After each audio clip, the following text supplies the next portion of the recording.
गाव कामगार पोलीस पाटील संघटनेची राज्य सरकारकडे मागण्यांचा धगधगता मुद्दा. हिवाळी अधिवेशनात लवकरात लवकर निर्णय घेण्याची मागणी. उद्या भव्य मोर्चा निघणार.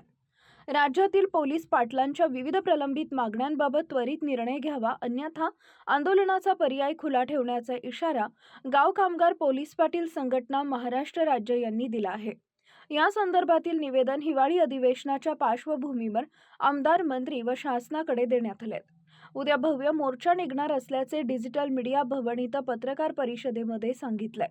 संघटनेनं स्पष्ट केलंय की वर्ष 2019 नंतर पोलीस पाटलांच्या मानधनात कोणतीही वाढ झालेली नाहीये. वाढत्या महागाई आणि वाढत्या जबाबदाऱ्यांच्या तुलनेत मानधन अपुरे असून ते 15,000 मासिकावर नेण्याची मागणी करण्यात आली आहे. तसेच निवृत्तीनंतर योग्य सन्मानानं पेन्शन किंवा आर्थिक सुरक्षा देण्यावर भर देण्यात आलाय.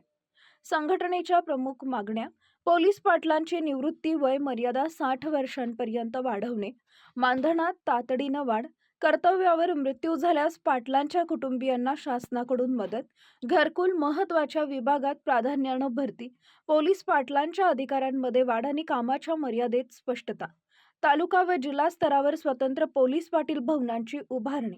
संघटनेचे अध्यक्ष शिवाजी राजघर कोलते पाटील, संस्थापक सचिव कमलाकर मांगे पाटील तसेच इतर पदाधिकाऱ्यांनी सांगितले की 3 डिसेंबर 2024 रोजी नागपूर इथं झालेल्या या बैठकीत मागण्यांवरती चर्चा झाली होती.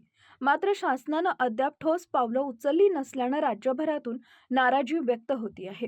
हिवाळी अधिवेशनाच्या निमित्ताने नागपूर इथं मोठ्या प्रमाणात पोलीस पाटलांची उपस्थिती अपेक्षित असून मागण्यांबाबत शासनानं सकारात्मक निर्णय घ्यावा अशी संघटनेची मागणी आहे. अन्यथा मोठ्या आंदोलनाची चेतावणी देण्यात आली आहे.